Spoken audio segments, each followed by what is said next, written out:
नमस्कार, मैं अमित कुमार। आप देखना शुरू कर चुके हैं टीवी समाचार और टीवी समाचार की टीम इस वक्त उत्तर प्रदेश के जनपद देवरिया में मौजूद है और देवरिया में एक भारी प्रदर्शन हो रहे हैं। हालांकि देखिए, सपा के कार्यकर्ता पीछे और पुलिस बल हैं। आप तो जानते हैं पूरे देश में बाबा साहब अम्बेडकर के सपोर्ट में विपक्षी पार्टी जगह जगह रैली कर रही है और अमित शाह जी का पुतला जला रहे हैं। आपको पता ही होगा पूरे देश का माहौल क्या है इस वक्त, और वही हाल उत्तर प्रदेश के जनपद देवरिया में है।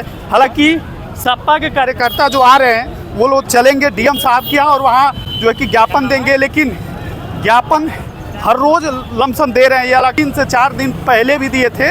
आगे हम इन लोगों से बात करेंगे कि आखिरकार ये कब तक चलेगा, प्रदर्शन क्या चाहते हैं। हालांकि इन लोगों का मांग तो ये है कि अमित शाह इस्तीफा दें। आप लोगों की प्रतिक्रिया क्या है, इन लोगों से आगे भी मिलेंगे, बात करें। देवरिया में समाजवादी पार्टी के नेता लोग एक रैली प्रदर्शन कर रहे हैं। आप तो जानते हैं पूरे देश में सदन में जब से अमित शाह अम्बेडकर जी का नाम लिए हैं तब से मानो कि माहौल सा गर्म हो गया है। राजनीति में भूचाल आ गई है भाई साहब, क्या बताएं। हालांकि देवरिया में लगातार हो रहे हैं प्रदर्शन, कभी समाजवादी पार्टी का तो कभी कांग्रेस का तो कभी आज़ाद समाज पार्टी का। हमारे साथ कुछ समाजवादी पार्टी के नेता लोग हैं। आखिरकार ये जो रैली है, जो प्रदर्शन है, वो कब तक थमेगा, इन्हीं लोगों से पहले शुरुआत करेंगे। पंकज वर्मा जी हैं। पंकज वर्मा जी, आप लिए हैं अम्बेडकर जी की फोटो, ये क्या संदेश दे रहे हैं आप?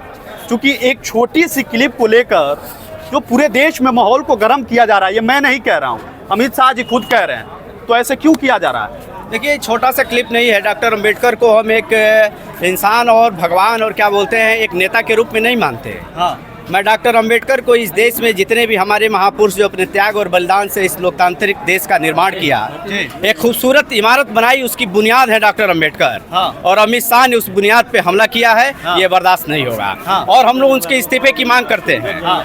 और इसलिए मांग करते हैं कि सबसे बड़ा दुर्भाग्य है कि जिस बाबा साहब के संविधान के दौलत उस लोगों ने 2 बार गृह मंत्री का शपथ लिया। हाँ। और आज उसी सदन में जो डॉक्टर अम्बेडकर कभी उस सदन का प्रतिनिधित्व कर चुके थे, हाँ। आज उनका अपमान किया गया है। हाँ। और वही नहीं, हाँ। इस देश में करोड़ों लोगों को जिन्होंने वोट का अधिकार दिया है बाबा साहब अम्बेडकर ने, हाँ। उन्हीं लोगों का वोट लेके भारतीय जनता पार्टी देश और प्रदेश में अपनी सरकार बनाई है, उनका भी अपमान है। ये पूरे देश में 130 करोड़ लोगों का अपमान है। इसलिए अमित शाह से मैं इस्तीफा नहीं, मांगना वो तो चाहता हूं। कह रहे हैं कि आप लोग जाकर पूरी वीडियो हमारी देखिए, कहीं से कुछ गलत बाबा साहब के अम्बेडकर के बारे में। हाँ। अमित शाह जी विपक्ष में नहीं है। हाँ।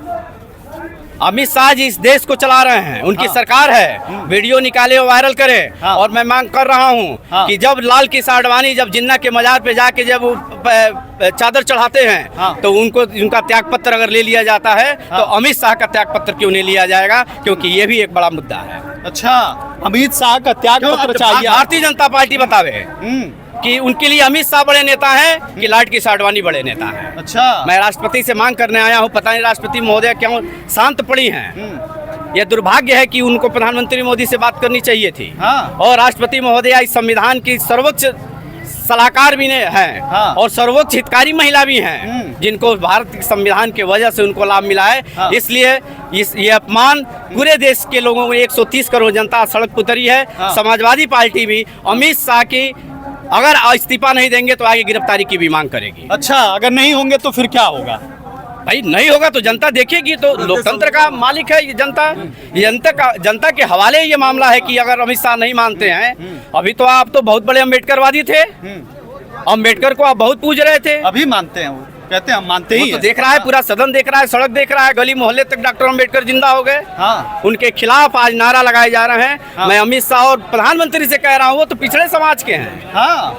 राष्ट्रपति आपने दलित समाज का बना दिया। हाँ। और कह रहे हैं कि दलित है और पिछड़ा है और सम्मान के देने की बात आप पीछे हट गए। आरएसएस प्रमुख जी से ये मेरी मांग है कि वो तुरंत जो है हाँ। अमित शाह को गिरफ्तार करें। आप एक बात बताइए, जो प्रधानमंत्री हो, पिछड़ा हो, कभी बाबा साहब अम्बेडकर के बारे में कोई गलत बोल सकता है क्या? देखिए, हाँ। आदमी की जो सोच होती है उसके शब्दों से कहीं न कहीं प्रकट हो जाती है। हाँ। जिस अम्बेडकर ने, बाबा साहब ने हाँ। इस देश के करोड़ों उन वंचितों को हाँ। जीने का अधिकार दिया, हाँ। वोट देने का अधिकार दिया, हाँ। अपने संविधान के तमाम प्राविधानों के तहत उनको समाज में रहने का अधिकार दिया।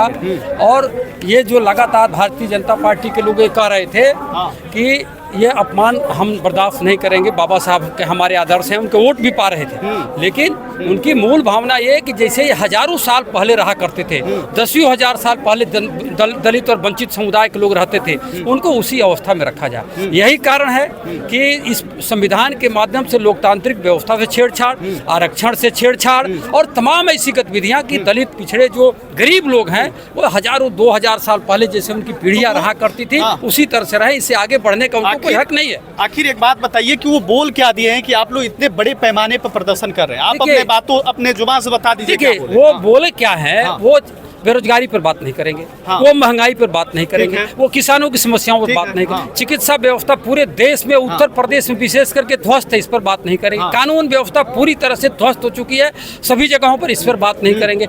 अब उनको परेशानी ये हो रही है, अब वो कह रहे हैं कि भगवान तो सभी मानते हैं, कौन राम को नहीं मानता है, कौन प्रभु को नहीं मानता है, लेकिन उनका ये कहना है कि तुम अम्बेडकर का नाम मत लो, तुम हम जिसका नाम ले रहे हैं उसका नाम लो। तो देश तो लेता ही है सबका नाम, लेकिन अम्बेडकर भी भगवान से कम नहीं है, जिन्होंने करोड़ों लोगों को जीने का अधिकार दिया, बोलने का अधिकार दिया, समाज में चलने का अधिकार दिया, इसलिए परेशानी है उनको। और आज क्या हो रहा है, आज पूरे देश के गांव-गांव में, गलियों में आप भी देख रहे होंगे, पत्रकार हैं, पूरे जगह सारे लोग, हर समाज के लोग सड़कों पर निकल करके बाबा साहब का नारा लगा रहे हैं और अमित शाह के बारे में क्या बोल रहे हैं आप सुन रहे होंगे। नहीं वो तो आपसे एक सवाल और रहेगा, वो तो कह रहे हैं कि ये विपक्षी वाले सिर्फ बस झंडा ढो रहे हैं और वैसे ही प्रदर्शन कर रहे हैं, ये बस एक माहौल बनाया जा रहा है कि पूरे देश के लोग प्रदर्शन कर रहे हैं। देखिए ये तो चुनाव अभी हुआ ना 1 जून को उत्तर यहाँ देवरिया में, और पूरे देश में 4 जून को मतगणना आई थी ना, उसके पहले वो देश में क्या कहते थे कि 400 के पार आएंगे और संविधान को बदल डालेंगे। ये बयान है, ऐसा नहीं है कि ऑन रिकॉर्ड है, ये ऑन रिकॉर्ड पार आएंगे और संविधान को हम बदलेंगे, व्यवस्था को बदलेंगे।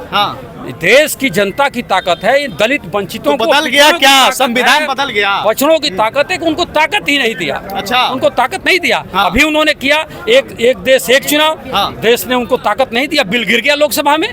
इसलिए जो समस्या है उन समस्याओं से भागने के लिए वो मूल समस्या है कि जिन्होंने अधिकार दिया उनको तुम चलने का अधिकार नहीं देना चाहते, उनको जीने का अधिकार नहीं देना चाहते, उनको पढ़ने का अधिकार नहीं चाहते, उनको बराबरी का हक नहीं देना चाहते, इसलिए आपको बेचैनी है। और जब बेचैनी भी होगी तो इस तरह के शब्द मुंह से निकलेंगे। अच्छा, ये समस्या है। क्या नाम है आपका? ज्योति सिंह गुड़िया। एक बात बताइए कि ये प्रदर्शन पूरे देश में जिस तरह हो रहे हैं, आप लोग भी आज देवरिया प्रदर्शन किए, एक दिन और प्रदर्शन हुआ, तो ये माहौल ठीक है क्या? थोड़े से बता रहे हैं कि हमारे थोड़ी सी बात को लिए एक बात को बतंगड़ बना दिया जाता है, जैसे भोजपुरी में लोग कहते हैं, बातों को बतंगड़ बनाकर माहौल बनाया जाता है और विपक्षी पार्टी हमेशा से हावी रहती है। छोटी और गलती क्या कि वो तो कहते ही नहीं है गलती है, हमने तो सही कहा है, पूरी वीडियो जाकर देख लीजिए। जी नहीं, ये बात का बतंगड़ नहीं है। जिन्होंने हमारे अधिकार के लिए लड़ा, पिछड़ों के लिए, शोषित वंचित, जिन्होंने हर चीज़ के लिए, महिलाओं के लिए खड़े होने के लिए, सम्मान से पढ़ने के लिए, हर चीज़ के लिए जिन्होंने सोचा, कार्य किया, वो हम लोगों के लिए तो भगवान स्वरूप ही है। भगवान को किसी ने देखा है क्या? रामचंद्र जी को किसी ने देखा है? रामचंद्र जी को सिर्फ इंडिया के लोग ही जानते हैं, लेकिन बाबा साहब को पूरे वर्ल्ड के लोग जानते हैं, पूरे संसार के लोग जानते हैं, दुनिया के लोग जानते हैं। तो अगर ये फैशन है, हम किसी अपने महापुरुष का नाम ले रहे हैं बार बार, वो हमारे अगुवाई किए हैं, हमारे हक के लिए लड़े हैं, तो क्या ये फैशन है?